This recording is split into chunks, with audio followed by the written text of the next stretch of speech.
Hola a todos.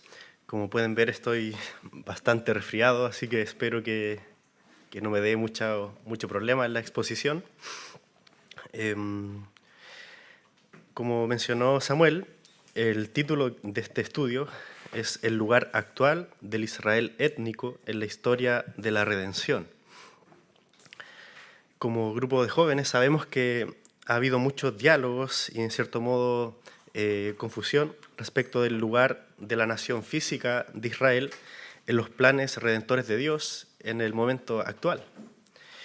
Y nos gusta que exista este diálogo, esta preocupación, así que nuestra intención es abordar este asunto exponiendo la posición que tiene nuestra Iglesia, pero principalmente porque consideramos que es la postura más coherente, la que mejor se ajusta a la enseñanza de la Escritura en el Nuevo Testamento.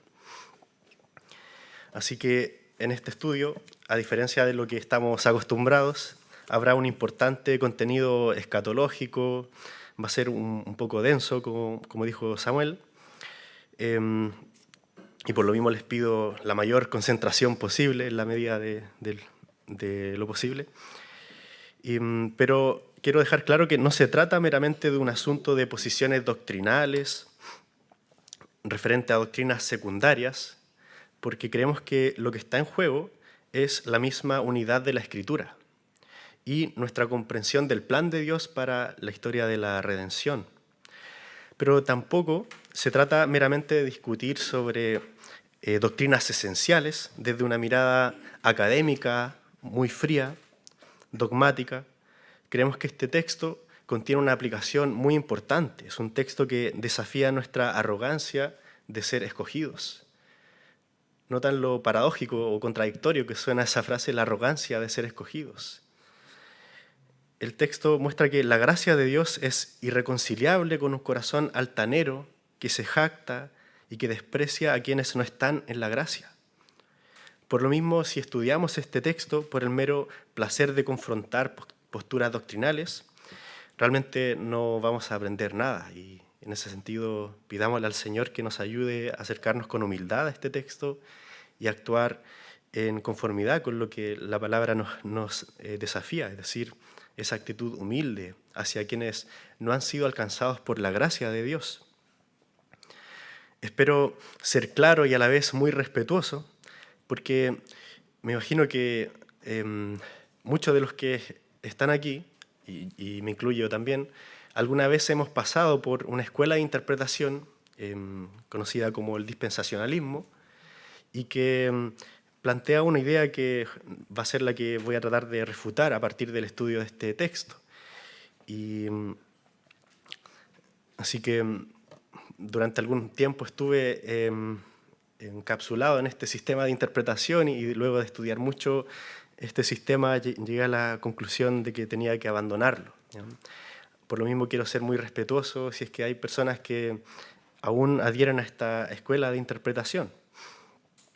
Más o menos la estructura que voy a seguir, para que lo tengan claro, primero voy a hacer un preámbulo temático en que voy a tratar de responder la pregunta ¿cuántos pueblos tiene Dios? Y en definitiva, ¿quién es el pueblo de Dios? ¿Cuál es la enseñanza del Nuevo Testamento? Y específicamente, ¿cuál es la enseñanza de Pablo respecto del pueblo de Dios hasta llegar a Romanos 11? Eso nos va a servir de contexto para la segunda parte de la exposición, que es una explicación de Romanos 11.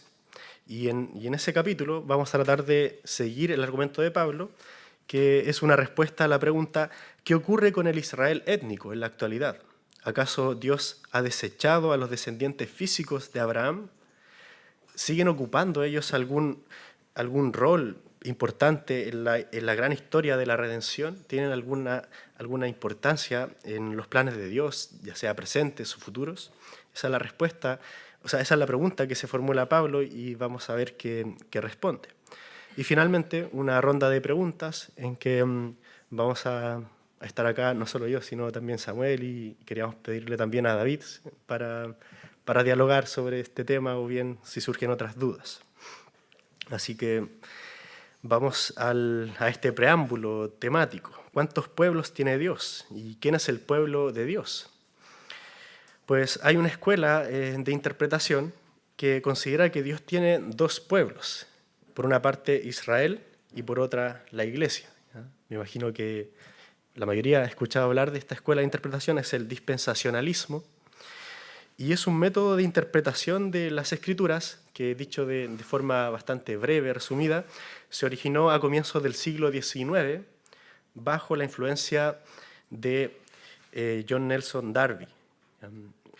Él desarrolló la novedosa teoría de que Dios tiene dos diferentes pueblos, con dos destinos diferentes, con diferentes propósitos. Por una parte está Israel, al cual Dios le ha hecho ciertas promesas terrenales, y por otra parte la Iglesia, que es considerada una especie de paréntesis en los planes de Dios, y esta tiene promesas y destinos espirituales o celestiales. Otra idea novedosa que surge en esta escuela interpretativa es que Jesús regresará en dos etapas. Hay una suerte de doble venida de Jesús.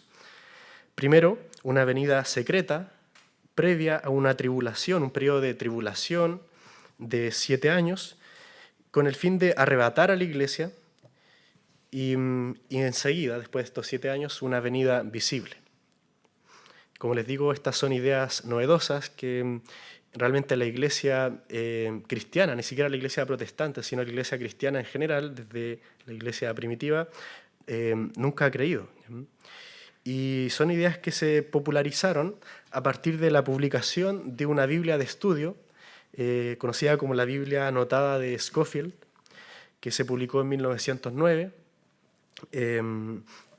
Este señor siguió mucho las ideas de Darby y realmente no tuvo una formación académica en teología, sino que se convirtió más o menos a los 36 años y luego de estudiar mucho las ideas de Darby, decidió publicar esta Biblia de estudio. Seguramente si él hubiera decidido publicar un libro simplemente, a lo mejor sus ideas no hubieran sido tan conocidas. Pero dado que publicó una Biblia de estudios con estas ideas, muchas personas entendieron que lo que aparecía aquí explicado era la misma Biblia. Y a través de misioneros, esta Biblia con las ideas dispensacionalistas se extendió por todo el mundo. Y por eso es una escuela de interpretación tan extendida en la Iglesia evangélica en general. Es curioso que Darby y Scofield adoptaron las ideas de un sacerdote jesuita chileno, a quien no vengo a hacerle honor, que se llama Manuel Lacunza. Él escribió un libro que se conoce como La venida del Mesías en gloria y majestad.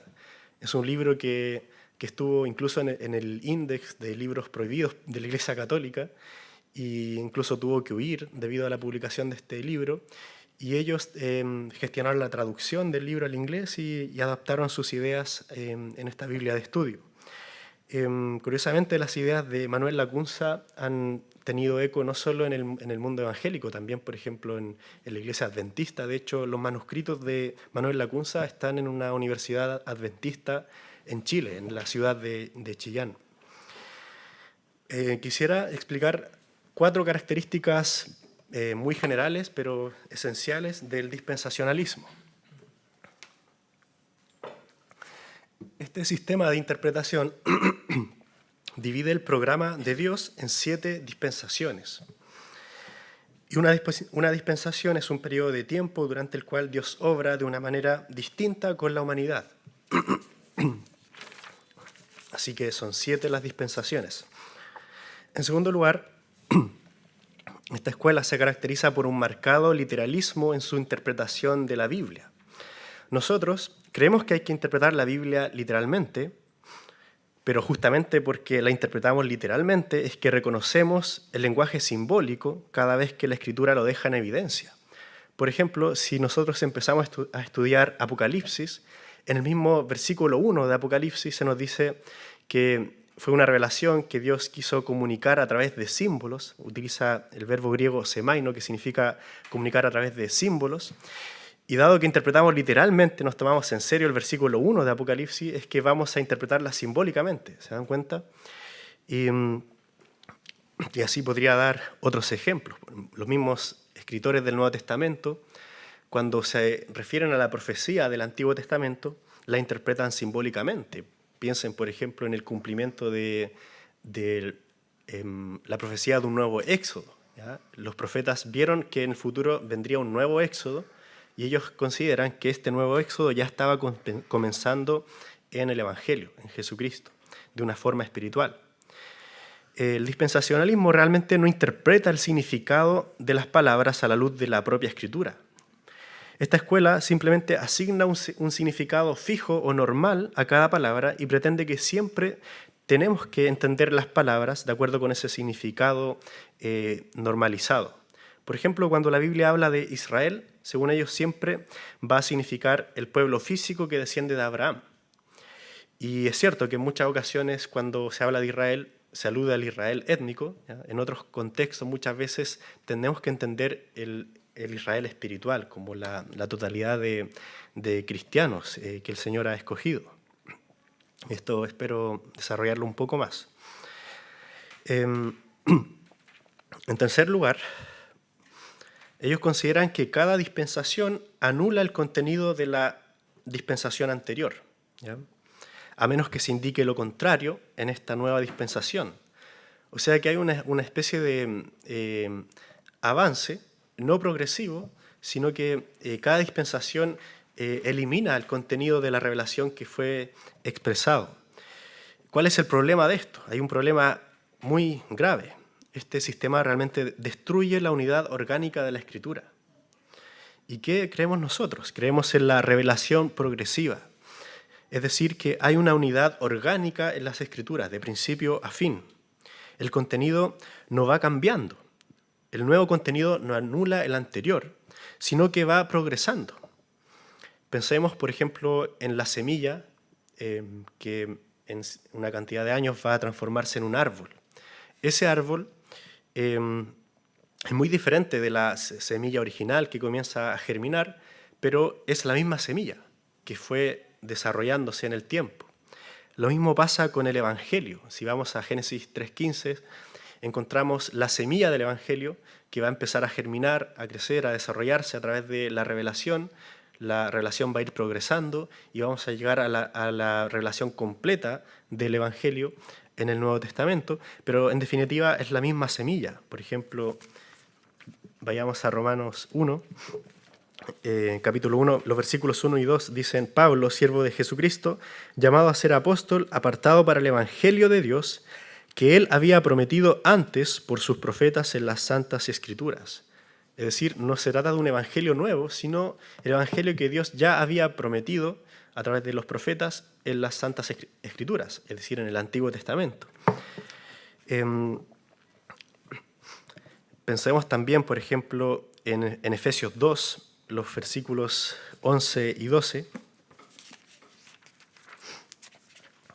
Bueno, esa conocida frase, los pactos de la promesa, voy a leer los versículos 11 y 12 para que quede más claro. Dice: por tanto, acordaos de que en otro tiempo vosotros, los gentiles, en cuanto a la carne, erais llamados incircuncisión por la llamada circuncisión hecha con mano en la carne. En aquel tiempo estabais sin Cristo, alejados de la ciudadanía de Israel y ajenos a los pactos de la promesa, sin esperanza y sin Dios en el mundo. Noten que dice los pactos en plural, pero son los pactos de la promesa en singular. Una sola promesa. ¿Cuál podría ser esta promesa? Piensen un momento en cuál podría ser la promesa que estructura toda esta serie de pactos, la promesa en torno a la cual gravitan los pactos del Antiguo Testamento y del Nuevo. Si empezamos a estudiar con atención los diferentes momentos en que Dios hace pacto con el pueblo, vamos a notar que la promesa que se mantiene vigente en cada pacto es algo así como: seré su Dios y ellos serán mi pueblo. Eso es lo que leemos incluso en Apocalipsis 21:3, cuando ya está acabando la Biblia. Dice: y oí una gran voz del cielo que decía: he aquí el tabernáculo de Dios con los hombres, y él morará con ellos, y ellos serán su pueblo, y Dios mismo estará con ellos como su Dios. De esta forma se cierra la revelación y mostrando que Dios ha sido fiel a su promesa. Yo seré su Dios y ellos serán mi pueblo. nosotros también creemos que en la revelación progresiva, el contenido, entre comillas, nuevo, no anula el contenido anterior a menos que Dios indique lo contrario a lo que creen los dispensacionalistas. Y finalmente, la escuela dispensacionalista concibe una separación radical entre dos comunidades de redimidos, Israel por una parte y la Iglesia. Estas son algo así como dos líneas paralelas que nunca se van a cruzar en la historia, incluso con destinos diferentes, según algunos dispensacionalistas. Pero, como les digo, esta es una idea bastante nueva. La Iglesia cristiana, durante 19 siglos, no había considerado algo como lo que ellos plantean. La Iglesia siempre ha creído que todas las promesas de Dios en el Antiguo Testamento son para los descendientes espirituales de Abraham, que la Iglesia es la comunidad en la que Dios sigue cumpliendo la promesa que había formulado en el Antiguo Testamento. Los dispensacionalistas, en cambio, creen que todas las promesas de Dios en el Antiguo Testamento son para los descendientes físicos de Abraham. La Iglesia es un paréntesis. Pero, ¿cuál es la enseñanza de la Biblia? Y voy a estar leyendo una serie de versículos y en que espero que quede claro cuál es la idea que se enseña en el Nuevo Testamento respecto de Israel. Vayamos a Romanos capítulo 2, versículos 26 al 29. Romanos capítulo 2, 26 al 29. Dice así: si pues el incircunciso guardare las ordenanzas de la ley, ¿no será tenida su incircuncisión como circuncisión? Y el que físicamente es incircunciso, pero guarda perfectamente la ley, te condenará a ti, que con la letra de la ley y con la circuncisión eres transgresor de la ley. Pues no es judío el que lo es exteriormente, ni es la circuncisión la que se hace exteriormente en la carne, sino que es judío el que lo es en el interior. Y la circuncisión es la del corazón, en espíritu, no en letra, la alabanza del cual no viene de los hombres, sino de Dios. ¿A qué circuncisión del corazón se refiere Pablo? Si tienen alguna idea, díganla con confianza. ¿A qué circuncisión se refiere? Una circuncisión del corazón. Claro, sí, de hecho es una idea que ya se desarrolla en el Antiguo Testamento. Dios había previsto que en el futuro Él iba a circuncidar los corazones. En Colosenses 2 se nos dice que Cristo circuncidó nuestro corazón. En Filipenses 3 se dice que nosotros somos la circuncisión, no la que se hace en la carne, sino en el corazón. Se está refiriendo a la obra regeneradora que hace el Espíritu Santo, basada en la obra de Cristo en la cruz, en todos aquellos que ponen su fe en Él como Salvador. Así que, según Pablo, ¿quiénes son los judíos? Aquellos cuyos corazones han sido circuncidados en este nuevo nacimiento. Ahora vayamos a Romanos 4, Romanos capítulo 4, versículo 9 al 12. Y voy a leer estos versículos, pero piensen en la siguiente pregunta. ¿Abraham era judío? ¿Abraham era judío? No. ¿Había sido circuncidado en el momento en que fue justificado por la fe? No, ¿verdad? No era judío, curiosamente. Y ahora noten lo que dice Pablo respecto de este asunto.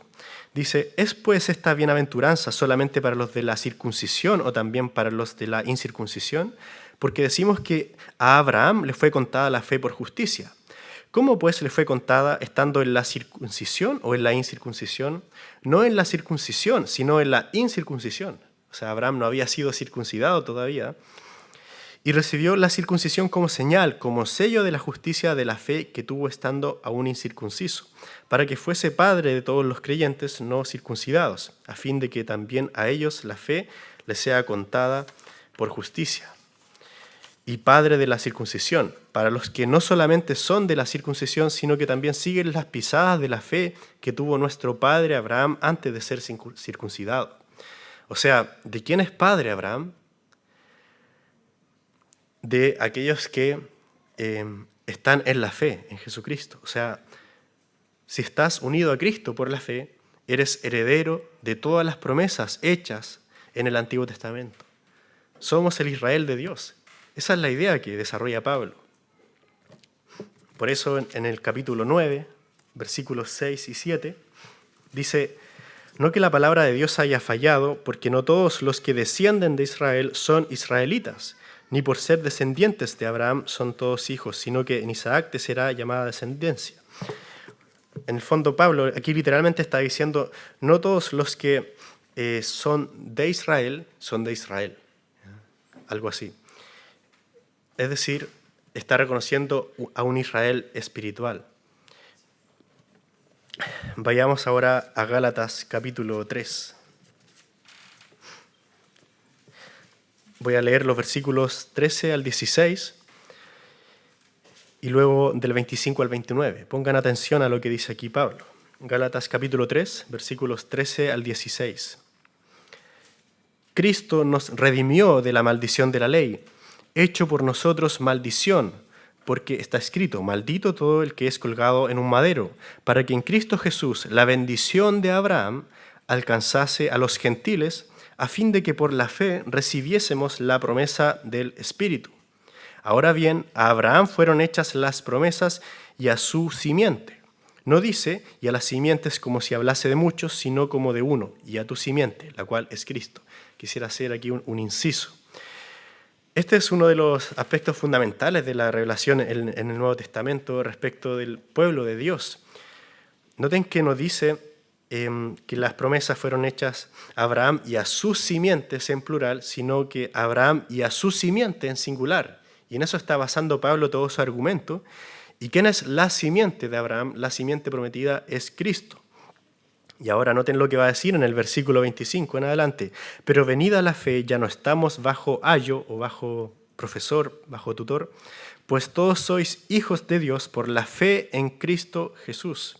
Porque todos los que habéis sido bautizados en Cristo, de Cristo estáis revestidos. Ya no hay judío ni griego, no hay esclavo ni libre, no hay varón ni mujer, porque todos vosotros sois uno en Cristo. Y si vosotros sois de Cristo, ciertamente el linaje de Abraham sois y herederos según la promesa. ¿A quién estás unido por la fe? A Cristo. Y si estás unido a Cristo por la fe, entonces ¿qué eres según el Nuevo Testamento? Eres linaje de Abraham y heredero según la promesa.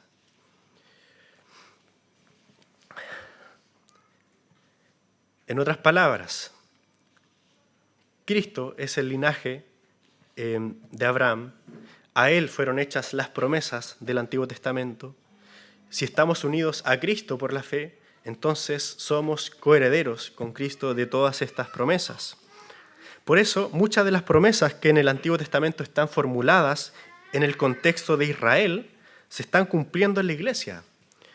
Pensemos en lo que mencioné al comienzo, la idea de un nuevo éxodo. Voy a leer en Mateo capítulo 2 los versículos 14 y 15. Este es solo un ejemplo.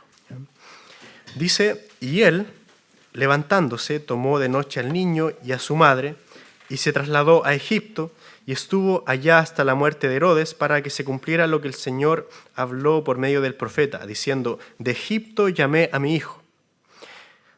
Está hablando de la huida de José y María con Jesús a Egipto. Y Mateo señala que esto ocurrió porque fue el cumplimiento de la profecía de Oseas 11.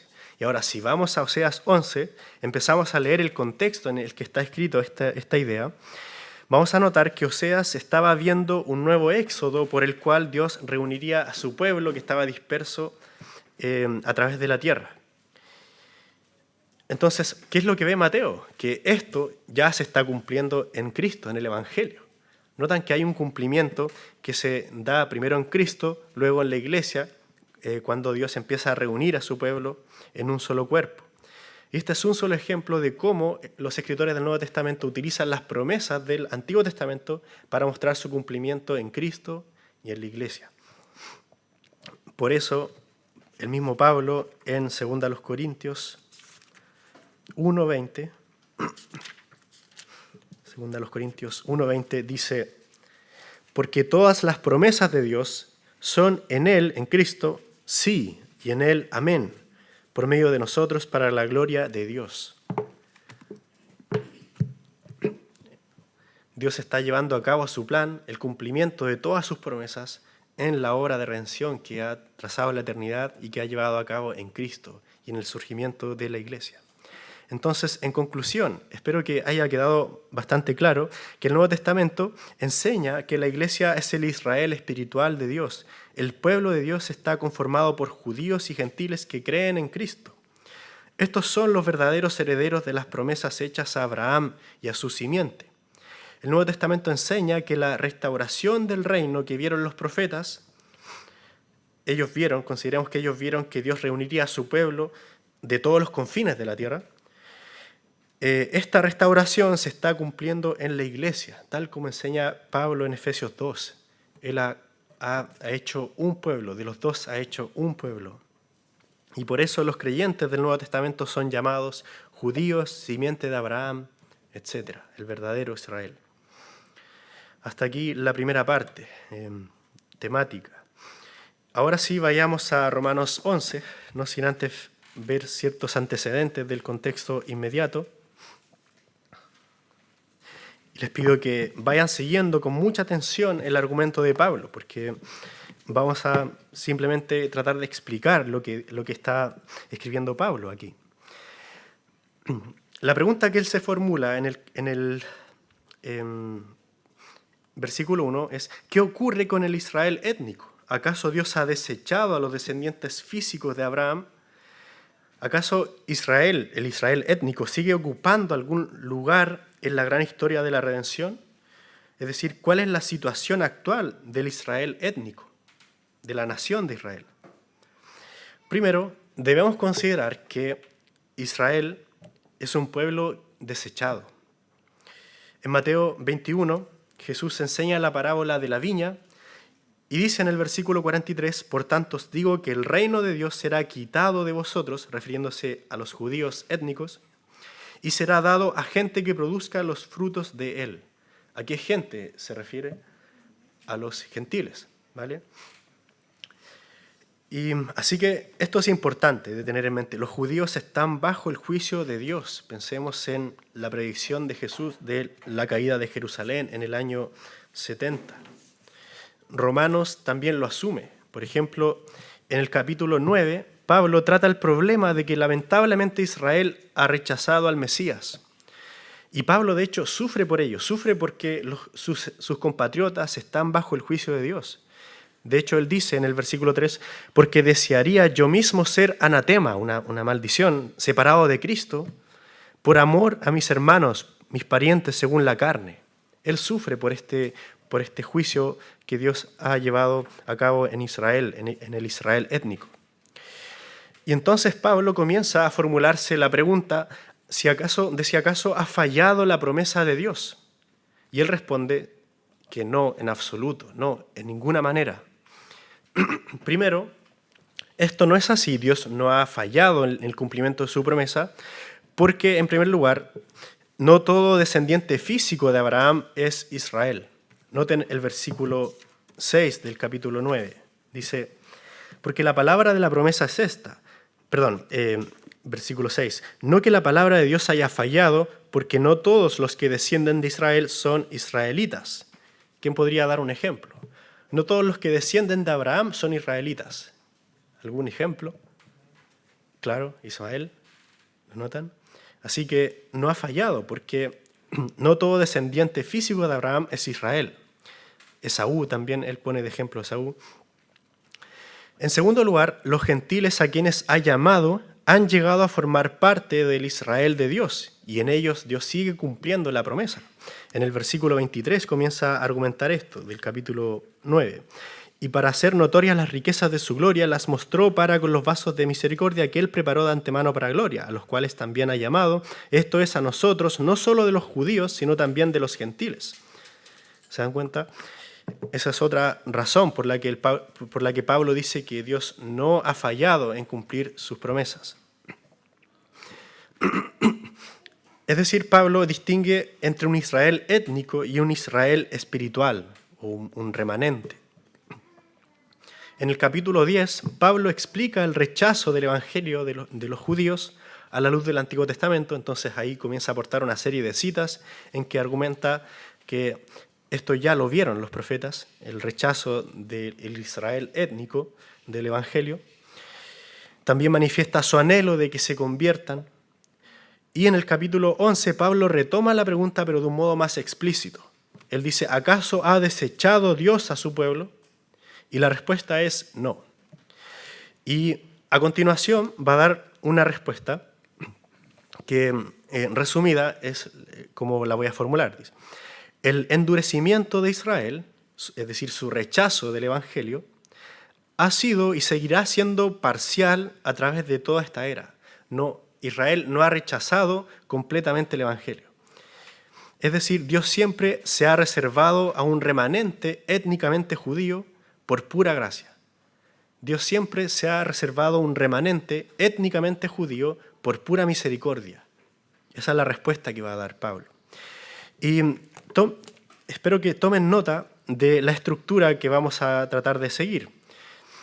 Es básicamente la respuesta a la pregunta, ¿acaso ha fallado la promesa de Dios o bien ha desechado Dios a su pueblo? En el versículo 1, Pablo dice que no, porque él también es judío. Luego, de los versículos 2 al 4, Pablo dice que Dios en el tiempo pasado siempre se ha reservado para sí, por pura gracia, un remanente de judíos fieles. Primero mira al pasado. Dice, en el pasado Dios siempre, por pura gracia, ha querido reservarse un remanente de judíos fieles. Luego mira al tiempo presente, en los versículos 5 al 10, y dice que así como esto ocurrió en el pasado, en el tiempo presente, en el presente de Pablo, Dios se ha reservado para sí, por pura gracia, un remanente de judíos fieles. Luego, de los versículos 11 al 24, Pablo inserta una ilustración, la ilustración del olivo y el olivo silvestre, y ahí básicamente expresa dos ideas. Primero, formula algo que he denominado la dinámica de conversión, judíos, gentiles, judíos. Ya vamos a ver en qué consiste, una dinámica de conversiones. Y segundo, señala que Dios continuará salvando a un remanente judío, no solo en el presente de Pablo, sino también en el futuro. Eso es lo que enseña. Luego, de los versículos 25 al 32, tenemos el centro de este capítulo, y considero que lo que está haciendo Pablo aquí es reformular el misterio que ya ha revelado. Es decir, el modo en que la plenitud de los gentiles y la plenitud de los judíos serán salvos. Y finalmente, del versículo 33 al 36, concluye con una alabanza por la insondable sabiduría de Dios. Así que allá vamos a ir. Voy a ir saltándome varios detalles que no son tan relevantes para la pregunta que nos estamos formulando, pero voy a tratar de ser más específico en la cuarta sección de este capítulo, es decir, en los versículos 25 al 32. Entonces, recordemos, en el versículo 1 dice, digo pues, ¿ha desechado Dios a su pueblo? En ninguna manera, en primer lugar, porque también yo soy israelita, de la descendencia de Abraham, de la tribu de Benjamín. Es decir, Dios no ha desechado a todo su pueblo, ¿verdad? Porque yo también soy judío. Eso es lo que está diciendo Pablo. Luego, en los versículos 1 al 4, del 2 al 4 voy a leer, dice, ¿no ha desechado Dios a su pueblo, al cual desde antes conoció? ¿O no sabéis que dice de Elías la Escritura, cómo invoca a Dios contra Israel, diciendo, Señor, a tus profetas han dado muerte y tus altares han derribado, y solo yo he quedado, y procuran matarme? Pero ¿qué le dice la divina respuesta? Me he reservado 7,000 hombres que no han doblado la rodilla delante de Baal. Es decir, Pablo recuerda a su auditorio que en el pasado, en concreto en el tiempo del profeta Elías, había mucha apostasía, tanta apostasía que Elías tuvo la impresión de que él era el único judío fiel, el único israelita fiel. Y Dios le muestra que no es el único. Él ha querido reservarse un grupo de judíos fieles, 7,000. Así que Dios en el pasado siempre ha querido reservarse para sí un remanente de judíos fieles por misericordia. Eso es lo que enseñan los versículos 2 al 4. Y ahora en el 5 dice, así también, aún en este tiempo, es decir, en este tiempo presente, ha quedado un remanente escogido por gracia. ¿Cuándo es este tiempo presente? En el momento en que Pablo escribió la carta, ¿verdad? Está pensando en su momento. No está pensando en un futuro distante, sino que en el ahora de su auditorio original, Dios seguía transformando vidas de judíos. Algo importante debemos considerar es que esto ha sido así por o según la elección, es decir, por pura gracia. Noten cuántas veces se repite la palabra gracia y elección. No se trata de algo que Dios está cumpliendo como una respuesta a promesas, sino que Él está, por pura misericordia, por pura gracia, por su elección irrevocable, está escogiendo a judíos para llevarlos a Cristo. Pablo entonces reconoce a dos grupos, judíos elegidos y judíos que han sido endurecidos, enemigos del Evangelio. Tengamos en cuenta estos dos grupos de judíos. Así que lo que marca la diferencia, recordemos, no es la sangre, no es la genética del judío, sino la gracia de Dios. Voy a hacer un salto ahora al versículo 28 para que noten que esto sigue siendo así a través del capítulo. Dice, así que en cuanto al Evangelio son enemigos por causa de vosotros, pero en cuanto a la elección son amados por causa de sus padres, de los padres. Algunos ven este versículo y dicen, Dios tiene un amor especial por el Israel étnico, por la nación de Israel. Dios tiene un amor especial por causa de los padres. Pero no es eso lo que está diciendo el texto. Dice que a los que son de la elección, a los judíos que Dios ha escogido por pura gracia, los ama por causa de los padres. ¿Se dan cuenta la diferencia? Es un amor por causa de los padres que fluye en aquellos judíos que Dios ha querido salvar por misericordia. No es un amor que fluye por causa de los padres hacia la nación de Israel. Y ahora vayamos a los versículos 11 al 24. Me voy a saltar los versículos que explican el rechazo de Israel del Evangelio. Y a partir del versículo 11,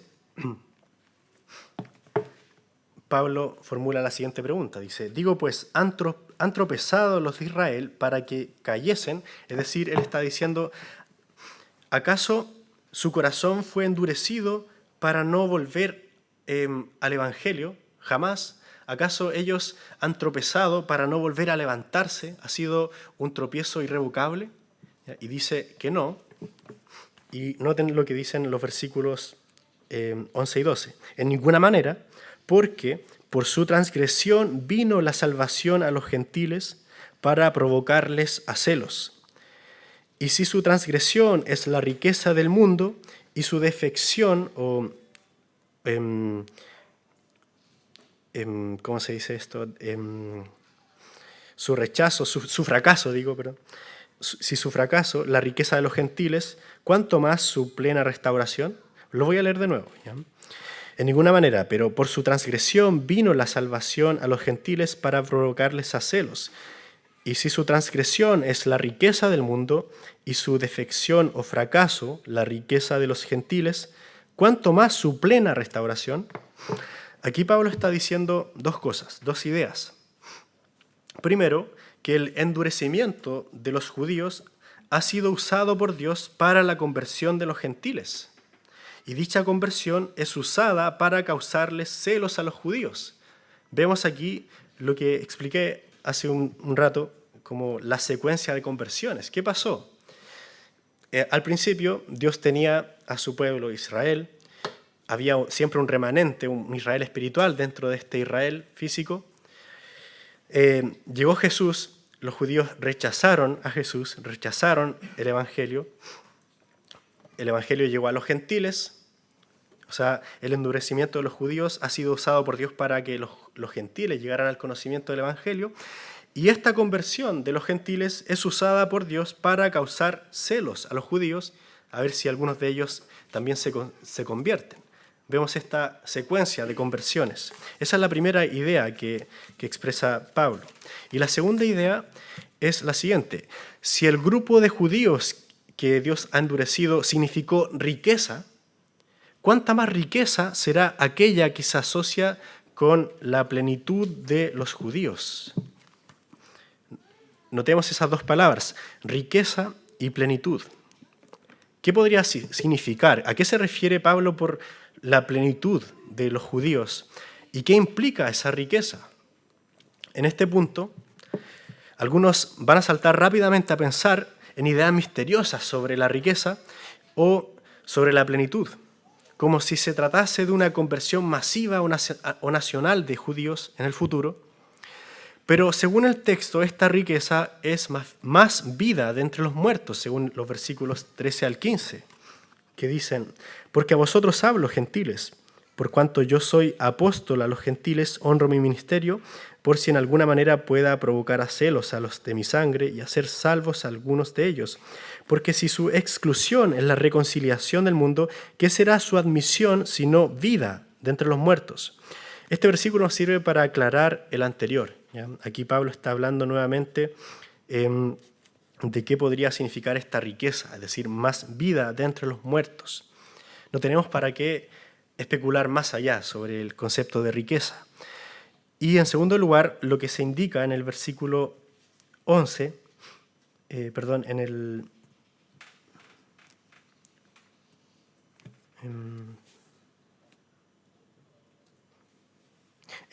lo que dice como plena restauración, lo que significa esta palabra plena o plenitud, ¿ya?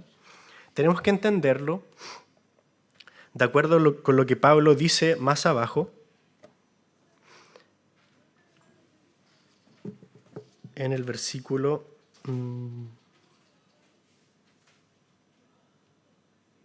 25, dice, porque no quiero, hermanos, que ignoréis este misterio para que no seáis arrogantes en cuanto a vosotros mismos, que ha acontecido a Israel endurecimiento en parte hasta que haya entrado la plenitud de los gentiles. Es la misma palabra, la misma raíz. ¿Cuál es la plenitud de los gentiles? ¿Cuál podría ser la plenitud de los gentiles? ¿Significa todas las naciones no judías de la tierra? Aquí Pablo se refiere al conjunto de escogidos que Dios tiene en todas las naciones de la tierra. Esa es la plenitud de los gentiles. Por lo mismo, lo que se indica como la plena restauración de Israel, tenemos que entenderla en ese contexto, ¿ya? No está hablando de una conversión masiva nacional, sino del conjunto de judíos que Dios va a estar transformando. O sea, Pablo lo que está diciendo es que Dios no solo se reservó un remanente de judíos fieles en el tiempo presente, sino que también hay un complejo conjunto de judíos que Dios salvará a través del tiempo. Por eso empieza a utilizar un futuro que voy a llamar un futuro progresivo para referirse a este grupo. Por ejemplo, en el versículo 15 dice, ¿qué será su admisión? Es decir, en futuro. Versículo 23, si no permanecen en incredulidad, serán injertados. Nuevamente en futuro. Versículo 24, se repite la idea, serán injertados. Aquí Pablo está revelando una idea asombrosa, pero no está pensando en un futuro distante, sino en el futuro inmediato, a lo que él está escribiendo. Por eso dice en los versículos 13 y 14, si en alguna manera puedo causar celos y salvar a algunos de ellos, puedo, en presente. Es decir, Pablo, en esta parte de su argumento, está diciendo que Dios no solo se ha querido reservar en el pasado un remanente de judíos fieles, no solo ha querido reservarse en el presente un remanente de judíos fieles, sino que también continuará reservando para sí un grupo de judíos fieles a través de toda esta era, de aquí en adelante. Y esta es una idea asombrosa. Pensemos un momento en ello. ¿Cuál era la expectativa que tenían los judíos y los cristianos en general respecto de la nación de Israel? Ellos pensaban que el evangelio se estaba distanciando irrevocablemente de la nación judía, a tal punto que ya ellos nunca iban a tener nada que ver con el evangelio. Eso era lo que pensaban. Israel, el Israel étnico, estaba bajo el juicio de Dios, entonces el evangelio estaba cada vez más distanciado de ellos. Pero lo que Pablo revela es un misterio asombroso, es decir, la revelación de una verdad que no sería conocida si Dios no la revela. ¿Cuál es este misterio? Que a pesar de todo, a pesar de su rechazo del Mesías, por pura gracia, Dios continuaría salvando a descendientes físicos de Abraham. Y eso es asombroso. Aquí está el punto del texto, el énfasis en lo maravillosa que es la sabiduría de Dios al hacer todo esto. Ya volveremos sobre este punto, pero en los versículos 15 al 16, Pablo utiliza la ilustración, la conocida ilustración del olivo. Lo que dice básicamente es que el tronco, es decir, en el inicio, el pueblo de Dios estaba compuesto por descendientes físicos de Abraham. Y que en este tiempo presente Dios ha cortado las ramas naturales, es decir, el rechazo de los judíos al Evangelio significó que Dios cortó esas ramas naturales, fueron endurecidos. Pero Dios se ha reservado a ramas santas, es decir, judíos escogidos. No es nada diferente de lo que ya ha estado diciendo. Y Pablo aprovecha esta ilustración para sacar una aplicación importante que no quisiera poner entre paréntesis, porque es esencial. Voy a leer los versículos 17 al 23. Dice: pues si algunas de las ramas fueron desgajadas, y tú, siendo olivo silvestre, has sido injertado en lugar de ellas y has sido hecho participante de la raíz y de la rica savia del olivo, no te jactes contra las ramas, y si te jactas, sabe que no sustentas tú a la raíz, sino la raíz a ti, pues las ramas, dirás, fueron desgajadas para que yo fuese injertado. Bien, por su incredulidad fueron desgajadas, pero tú por la fe estás en pie. No te ensoberbezcas, sino teme, porque si Dios no perdonó a las ramas naturales, a ti tampoco te perdonará. Mira pues la bondad y severidad de Dios, la severidad ciertamente para con los que cayeron, pero la bondad para contigo si permaneces en esa bondad, pues de otra manera tú también serás cortado. ¿A qué nos desafía entonces aquí Pablo? A que no seamos altaneros. La gracia no se puede conciliar con el orgullo espiritual. Debemos tener temor. Si vemos a los judíos, un pueblo, una nación que ha rechazado al Mesías, no nos sintamos en una posición privilegiada, en una posición de orgullo frente a ellos. No los menospreciemos, sino que tengamos temor. Recordemos eso. Permanece en Cristo por la fe. Ese es nuestro llamado, permanecer unido a Cristo por la fe, en el temor del Señor. Y así llegamos al centro del argumento de Pablo, los versículos 25 al 32, que considero que es la reformulación del misterio revelado. Aquí Pablo está hablando del modo en que la plenitud de los gentiles y la plenitud de Israel serán salvos. ¿Ya? Pablo reformula lo que ya ha venido diciendo. Algunos empiezan a leer el versículo 25 como si aquí recién Pablo estuviera revelando algo nuevo y misterioso. No, Pablo está recapitulando lo que ya ha dicho, expresándolo de otra forma. Es una reformulación. Noten los versículos 25 al 27. Dice: porque no quiero, hermanos, que ignoréis este misterio, para que no seáis arrogantes en cuanto a vosotros mismos, que ha acontecido a Israel endurecimiento en parte o parcial, hasta que haya entrado la plenitud de los gentiles, y luego todo Israel será salvo, como está escrito. Aparece una cita que vamos a ver después. Bien. Hay hermanos que entienden estos versículos del siguiente modo, y aquí les pido por favor su mayor concentración. Algunos hermanos piensan que Pablo está diciendo: les voy a revelar un misterio. El endurecimiento de Israel no siempre será parcial. Un día, en el futuro, ese endurecimiento será quitado. ¿Cuándo será ese día? Cuando se convierta el último gentil escogido. Después de eso habrá una conversión masiva de la nación de Israel. Algunos creen que esto ocurrirá después del rapto secreto de la iglesia en un periodo de tribulación de 7 años. Otros creen que esto ocurrirá simplemente antes de la segunda venida de Jesús. Porque de hecho, como dice el texto, versículo 26, vendrá de Sion el libertador, es decir, se está refiriendo a la segunda venida. Parece tener cierto sentido. Pero ¿es esto lo que realmente enseña el texto? Primero, cuando Pablo dice este misterio, porque no quiero, hermanos, que ignoréis este misterio, no apunta a la revelación de una verdad nueva o diferente de lo que ya ha venido diciendo. Pablo ya está tratando como misterio lo que ha venido explicando.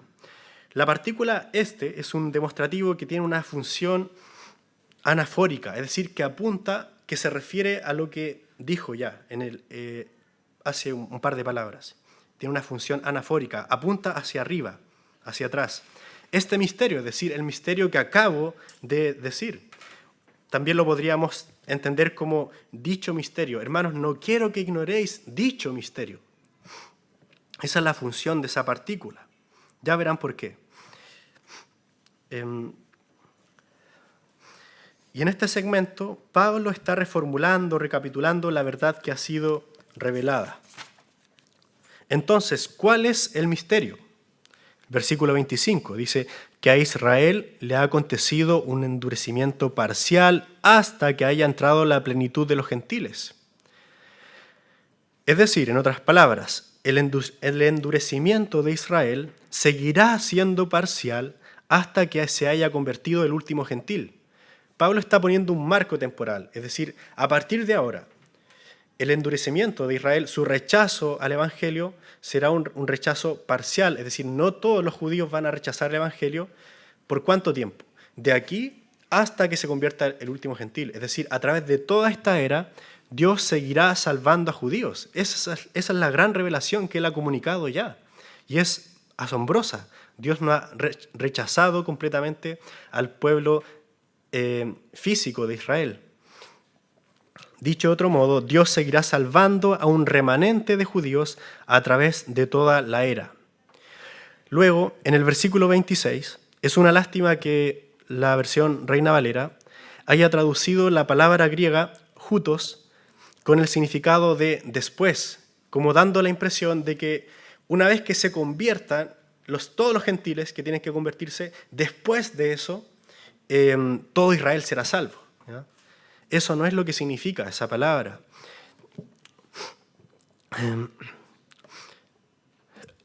La palabra jutos significa de ese modo.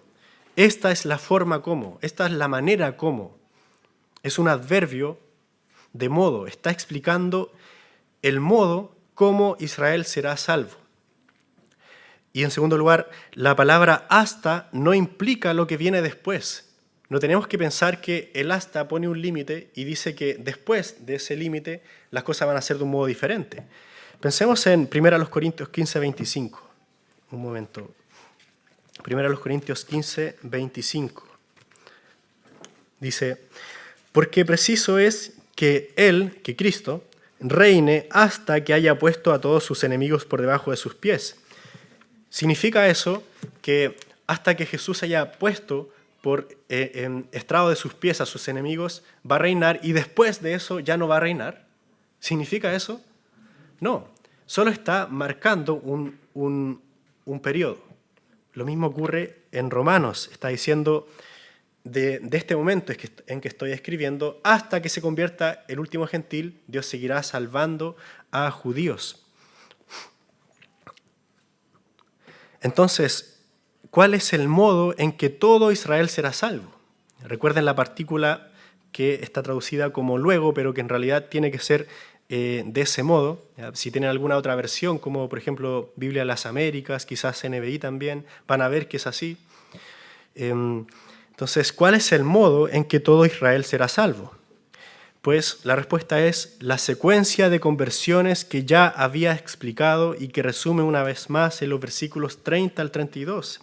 Dice en los versículos 30 al 32, pues como vosotros también en otro tiempo erais desobedientes a Dios, pero ahora habéis alcanzado misericordia por la desobediencia de ellos, así también estos ahora han sido desobedientes para que por la misericordia concedida a vosotros ellos también alcancen misericordia, porque Dios sujetó a todos en desobediencia para tener misericordia de todos. Ese es el modo como todo Israel será salvo. Y por eso, en el versículo 33, Pablo se detiene y estalla en alabanzas por la profundidad de la riqueza de la sabiduría de Dios. Ese es el gran misterio que está revelando, el modo como Dios ha planeado la conversión tanto de judíos, tanto de un remanente de judíos como de un remanente de gentiles. Este es el misterio. Noten que no podemos desplazar este hecho a una conversión nacional futura, porque Pablo sigue pensando en que es un evento que ya está operando en su tiempo presente. Escuchen los versículos, de nuevo, los versículos 30 al 31. Y noten cómo enfatiza que esto ocurre en el presente. Dice, pues como vosotros también en otro tiempo erais desobedientes a Dios, pero ahora, gentiles, ahora habéis alcanzado misericordia por la desobediencia de ellos, así también estos, judíos, ahora han sido desobedientes, para que por la misericordia concedida a vosotros ellos también alcancen misericordia. Y aquí nuevamente la versión Reina Valera no traduce un tercer ahora. O sea, para que por la misericordia concedida a vosotros, ellos, los judíos, también alcancen misericordia ahora. En el versículo 32, en el texto original hay un tercer ahora. Es decir, ¿en qué está pensando Pablo? Nuevamente en un futuro progresivo, no en un futuro distante, sino en un futuro que comienza en el momento en que él está escribiendo la carta. Nuevamente, ¿cuál es la idea? A través de toda la era, de aquí en adelante, hasta que se convierta el último gentil, Dios seguirá salvando para sí, por pura gracia, un remanente de judíos étnicos. Si se refiere, bueno, además no está hablando de la segunda venida, porque el texto dice que el libertador vendrá de Sión, no dice que vendrá a Sión. Se refiere a la primera venida de Jesús. Él vino, ¿de dónde? De la nación de Israel. Vino de Sión. Si se refiriera a una conversión nacional futura, hay un problema. ¿Quiénes serán esos judíos que se van a convertir? Porque realmente, ¿quién es el judío étnico en la actualidad? Eventualmente, casi todas las personas tienen sangre judía. A través de una serie muy grande de mezclas en el pasado, pensemos, por ejemplo, en España, por dar solo un ejemplo, cuando los judíos estaban en la península, quizás todos nosotros tenemos sangre judía. Entonces, ¿quiénes serían aquellos que se convertirán en el futuro? Pero nos queda una pregunta importante. ¿A quiénes incluye la frase todo Israel será salvo? ¿A quiénes incluye esa frase todo Israel será salvo? Personalmente creo que hay dos posibles interpretaciones bastante plausibles a partir de este texto. Y no son dos interpretaciones contradictorias necesariamente en cuanto a posturas escatológicas. La verdad es que las dos van en una misma línea y contraria al dispensacionalismo, por cierto. La primera posibilidad es que todo Israel, la palabra todo, necesariamente debe ser análoga con la plenitud de los gentiles. El texto no sostiene el universalismo. Cuando dice la plenitud de los gentiles se refiere al conjunto total de escogidos de Dios en todas las naciones gentiles. Entonces, en ese sentido, el todo Israel no se trata del conjunto total de judíos étnicos de la nación de Israel, porque en ese caso el texto estaría sosteniendo el universalismo, sino que se refiere al conjunto total de judíos étnicos que Dios ha querido escoger por gracia a través de toda esta era. ¿Entienden esa posibilidad? Entonces, todo Israel será salvo. Una posibilidad es que el texto se está refiriendo al conjunto total de judíos étnicos que Dios continuará salvando, que ya empezó a salvar en tiempo de Pablo y que continuará salvando hasta el final de los tiempos. Esa es una posibilidad. Y como apoyo de esta idea, noten que el versículo 28 sigue hablando de los dos grupos de judíos. Los judíos que son enemigos del Evangelio, los que han sido endurecidos, y los judíos elegidos. Esa es una posibilidad. Pero también hay otra posibilidad, no menos importante que la anterior, que la frase todo Israel se refiere al Israel espiritual, es decir, al conjunto de creyentes sin distinción de etnia. Algunos dirán, pero ¿cómo puede cambiar tan rápido de usar la palabra Israel con el sentido étnico a Israel con el sentido espiritual? Pero en el versículo 6 del capítulo 9 ya hizo esa distinción en un solo versículo, cuando dice, no todo el que desciende de Israel es Israel. ¿Se dan cuenta? Está usando la palabra Israel en dos sentidos diferentes. No todo Israel es Israel. Entonces no desechemos tan rápidamente esta opción. Además, hay un argumento adicional. La cita del versículo 26, que es una cita del Salmo 14, de Isaías 27, del Salmo 59, alude al nuevo pacto. Y el nuevo pacto, según la enseñanza unificada del Nuevo Testamento, se cumple siempre en la iglesia de Cristo, en el Israel espiritual. Si van, por ejemplo, a Hebreos 13, van a notar que el nuevo pacto se comienza a cumplir en el contexto de la iglesia. Entonces también es una buena posibilidad que Pablo esté haciendo una conclusión ya general y de esta forma todo Israel, todo el Israel espiritual será salvo. Es decir, el conjunto total de escogidos que Dios tiene, tanto entre los gentiles como entre los judíos étnicos. Estas son las dos posibilidades que considero que fluyen de modo más natural en el argumento del texto, y espero que haya quedado bastante claro el argumento, porque fui muy textual. Tratar de analizar cada palabra, cada conector, para mostrarles que no está hablando de una conversión futura y masiva o nacional de judíos, sino del asombroso plan de Dios al no haber rechazado completamente a los judíos étnicos y al haberse reservado para sí, por gracia, por pura misericordia, un conjunto de israelitas fieles al Evangelio. Y ahora hay algunas aplicaciones importantes que me gustaría precisar. En primer lugar, recordemos el versículo 18. No te jactes contra las ramas, y si te jactas, sabe que no sustentas tú a la raíz, sino la raíz a ti. Es decir, hermanos, no seamos arrogantes con los judíos o con aquellos que no están bajo la gracia. Cuando manifestamos esta actitud, estamos contradiciendo la misma gracia que nos llamó. Nosotros, como iglesia evangélica de la gracia, no somos dispensacionalistas y en consecuencia nos suele ser un problema la adulación a Israel como nación, eso de sobrevalorar a Israel como nación, hecho que vemos mucho en ciertas comunidades de cristianos, pero nosotros sí que podemos caer en el opuesto que Pablo está advirtiendo aquí, es decir, el desprestigio, el menosprecio. No menospreciemos a la nación de Israel. Cuando los veamos, tengamos misericordia de ellos y tengamos temor y que sea un incentivo para permanecer en la fe. La gracia, como les digo, es incompatible con la arrogancia, con la altanería, con el orgullo espiritual. Y si estudiamos este texto por el mero placer de confrontar posturas doctrinales, realmente no hemos aprendido nada.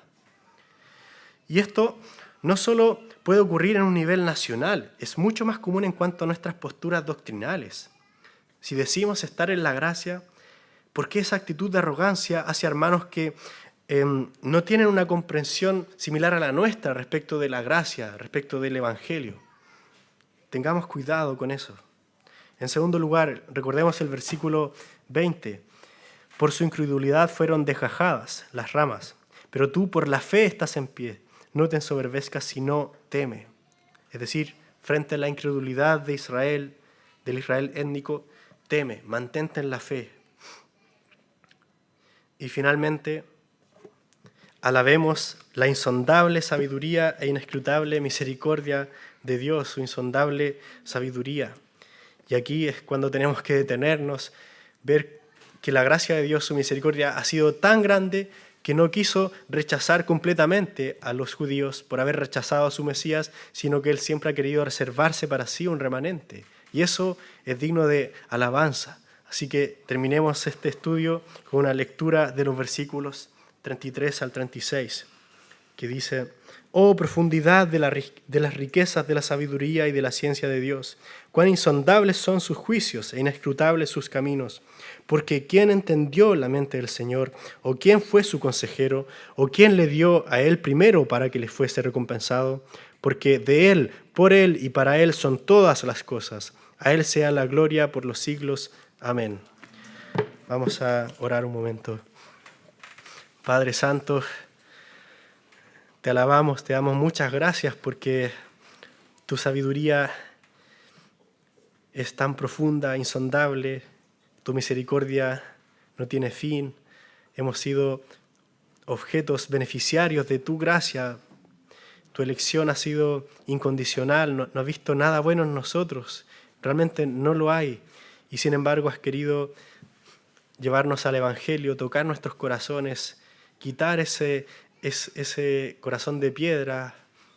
Has quitado ese endurecimiento para que vayamos a Cristo como nuestro Señor, como el Salvador. Sabemos que eso solo se debe a tu elección incondicional, tu gracia. Ayúdanos a ser humildes al recordar esta gran verdad. Y te damos gracias porque tú también sigues salvando a tu pueblo, ya sea entre las naciones y entre el Israel. También oramos por ellos, Señor. Te rogamos que más y más judíos étnicos lleguen al conocimiento del Evangelio, que tú sigas cumpliendo esta promesa para ellos y que de esta forma todo tu pueblo sea salvo al final de los tiempos, Señor. Que podamos esperar el regreso de Cristo con esta esperanza de que ninguno se perderá, que todos están bajo tu cuidado, bajo tu control.